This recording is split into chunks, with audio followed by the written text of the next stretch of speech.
No capítulo 10, eu já volto na vista, no versículo 4.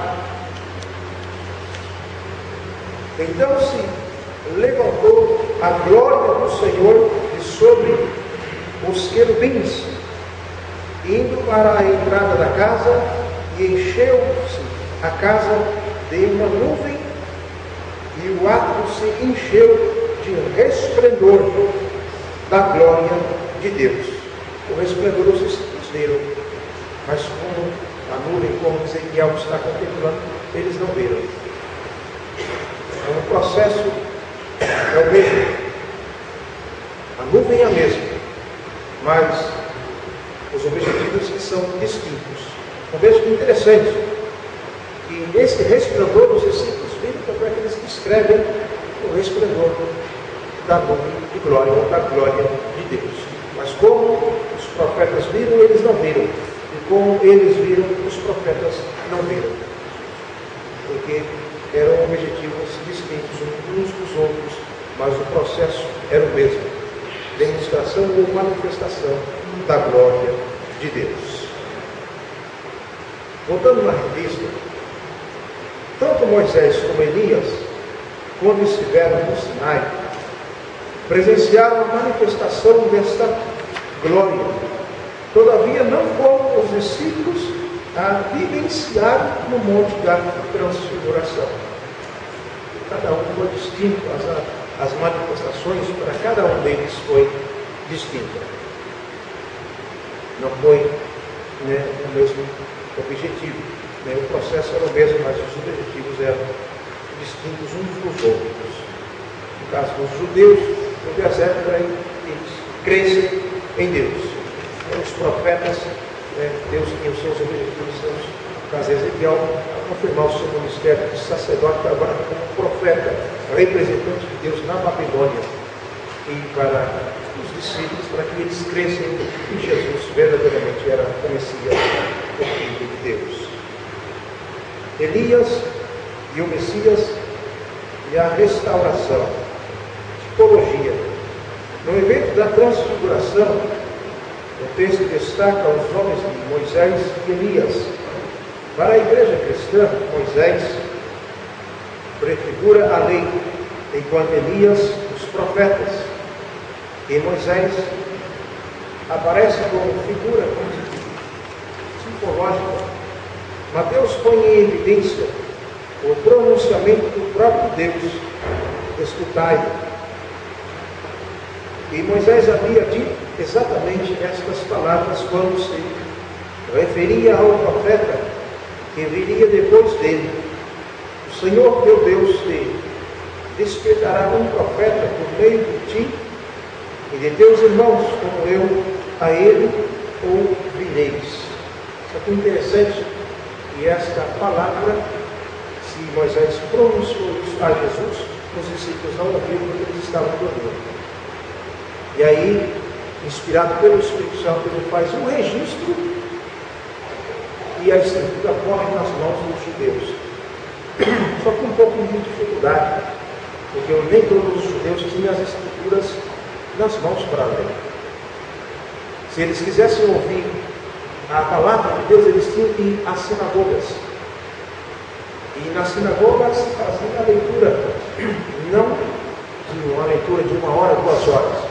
Se fazia a leitura de um capítulo. Na Bíblia hebraica não tem capítulo, não tem divisão. Fazia a leitura de um pergaminho, na verdade é um pergaminho. Abria assim um pergaminho e fazia a leitura daquele pergaminho. E ali se trazia uma explicação, uma interpretação da leitura daquele pergaminho. Então os judeus eles não tinham acesso como nós temos hoje. O mundo todo hoje tem Bíblia nas mãos, se quiser. Mas os judeus naquela época não era dessa forma. E as mulheres eram privadas de ouvir a palavra também. É sério. No tempo de Jesus, as mulheres não eram permitidas entrar nas sinagogas para ouvir a leitura da palavra. Só depois, mais tarde, foi sendo quebrado essa ignorância dos homens. Mas as mulheres não ouviam a leitura das Escrituras, somente os homens. E que tinham acesso às sinagogas. Então, quando Moisés deu esse relato a Jesus como confirmação, os discípulos estavam também, então eles não ouviram. Mas por inspiração do Espírito Santo, Mateus registra e as Escrituras chegam ao conhecimento dos judeus, provando que Jesus é o Messias, e aí eles examinavam as Escrituras e muitos entenderam, muitos rejeitaram e desprezaram aquilo que ouviram acerca da pessoa do Senhor Jesus Cristo. A transfiguração revela que Moisés tem seu tipo revelado em Jesus de Nazaré, e que toda a lei apontava para ele. Quer dizer, todos os ensinamentos da lei apontavam para Jesus Cristo. Indicava a vinda ou a manifestação do Senhor Jesus Cristo. Só que eles não entenderam, interpretaram diferente, e aí, quando houve o cumprimento, eles desprezaram e rejeitaram o Senhor Jesus Cristo. Escatologia. Enquanto Moisés ocupa um papel tipológico no evento da transfiguração, Elias aparece em um contexto escatológico. O texto de Malaquias 4, 5 e 6 apresenta Elias como o precursor do Messias. O Novo Testamento aplica a João Batista. Então, um pequeno detalhe: Batista não é o sobrenome de João. A Bíblia não dá o sobrenome de João. Batista não é o sobrenome de João. A Bíblia dá o nome de João. Por isso não tem, se alguém for pesquisar no hebraico, essa expressão Batista no hebraico é imersor, aquele que imerge nas águas. Então, Batista não é sobrenome do apóstolo João, é somente João. O Batista aparece porque ele batizava as pessoas nas águas. E no hebraico é o imersor, ou aquele que imerge as pessoas na água. Então não é João, o Batista não é sobrenome de João. O cumprimento dessa escritura irá adiante dele no espírito e virtude de Elias, para converter o coração dos pais aos filhos e os rebeldes à prudência dos justos, com o fim de preparar ao Senhor um povo bem disposto. Assim como Elias, João foi um profeta de confronto, cruzado e rejeitado. A presença do Batista, o Elias que havia de vir, era uma clara demonstração da manifestação de Jesus. Uma profecia que foi profetizada, é um pequeno detalhe também. Malaquias não existe também, viu? Desculpe se eu estou causando alguns pés de vento no entendimento dos irmãos, mas Malaquias não existe o ser personagem Malaquias. Malaquias é o título. O livro ele foi escrito por Esdras. Então, o profeta Malaquias não existe. Existe o título. É apenas um título. Malaquias é um título e não um personagem, um ser humano. Porque o livro de Malaquias, que traz o título Malaquias, ele foi escrito por Esdras, depois do cativeiro. Então não existe um profeta chamado Malaquias. Existe o título de Malaquias e o livro é escrito por sacerdote Esdras. Então, quando ocorre essa profecia registrada em Malaquias 4, 5, 6, está se referindo a João Batista. E aí os judeus, os próprios discípulos, depois questionam Jesus. Mas os profetas não dizem que primeiro é necessário vir Elias para a restauração.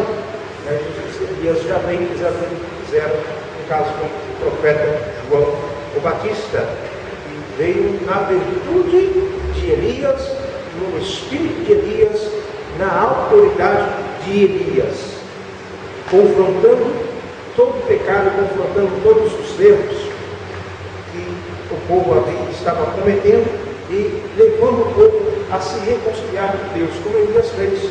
Elias diz: se o Senhor é Deus, serviu o Senhor, se Baal é Baal, serviu a Baal. E João Batista veio da mesma forma, não com as mesmas pronúncias, mas dizendo ao povo: arrependei-vos, porque vos é chegado o reino de Deus, e sede batizados. Então ele levou o povo a reconhecer a necessidade da dependência de Deus através do batismo. O povo se arrependia, deixava o erro, deixava o engano, deixava o pecado e se colocava diante de Deus. Elias fez a mesma forma. Elias provou para o povo que Baal não era Baal e trouxe o povo para a presença de Deus. O Batista fez a mesma coisa. Trouxe o povo para a presença do Senhor e depois Jesus veio e fez o discipulado. João pregou, o povo se converteu e agora precisava receber instruções. E aí entrou o papel de Jesus, que era fazer discipulado, ou discipular o povo que já estava convertido pela pregação do Batista. Então, por isso que João vinha na virtude e no espírito de Elias, para trazer o povo para a presença de Deus. Trouxe o povo para a presença de Deus, mas o povo não tinha acesso ao conhecimento, à orientação de Deus. Aí entrou o papel de Jesus, ensinando, orientando e discipulando. Os dois trabalharam juntos, ministérios distintos também, mas com o objetivo que era o mesmo. Um restaurou, o outro edificou. João restaurou a espiritualidade do povo, trouxe o povo à presença de Deus. E Jesus veio e deu crescimento, deu edificação na vida do povo com os seus ensinos. Então essa era o objetivo, a finalidade do cumprimento da profecia de Malaquias em relação a João Batista. O próprio Isaías também profetizou: voz que clama no deserto, endireitar os caminhos do Senhor, para o povo se colocar diante de Deus, endireitar as suas veredas para receber as orientações do Senhor Jesus. Se o povo não houvesse a conversão pela pregação do Batista, quando Jesus fosse ensinar, eles não iam entender o ensinamento de Jesus. Mas como já houve a conversão, então eles já estavam preparados para receber a instrução que Jesus veio e aplicou na vida do povo. E aí nós vemos que eram multidões que seguiam a Jesus. E a primeira ministração foi no monte, o sermão do monte, onde Jesus trouxe vários ensinamentos ali para o povo. E o próprio povo depois reconheceu que Jesus ensinava com autoridade e não como os escribas. Os escribas ensinavam superficialmente aquilo que eles queriam impor sobre o povo. E Jesus veio e ensinou as verdades de Deus para o povo. Aí o povo reconheceu que Jesus ensinava com autoridade e não como os escribas, porque já estava convertido a Deus, já estava na presença de Deus. Foi mais fácil para entender e compreender aquilo que estava sendo falado pelo próprio Senhor Jesus Cristo. Tem mais 5 minutos, meus irmãos? Louvado seja Deus. Vamos dar sequência aqui, usar esses 5 minutos que nós temos. Elias, o Messias e a rejeição. O Messias esperado. Tanto os rabinos como o povo comum sabiam que antes do advento do Messias, Elias haveria de aparecer, no cumprimento da profecia de Malaquias 4, 5, 6. Os irmãos, abram os irmãos para mim, Mateus 11, versículo 13. Eu vou continuar a leitura. Mateus 11, versículo 13. Se alguém quiser fazer a leitura. O relato de Mateus sugere que os escribas não reconheceram a Jesus como Messias, porque faltava um sinal que para eles era determinante: o aparecimento de Elias antes da manifestação do Messias.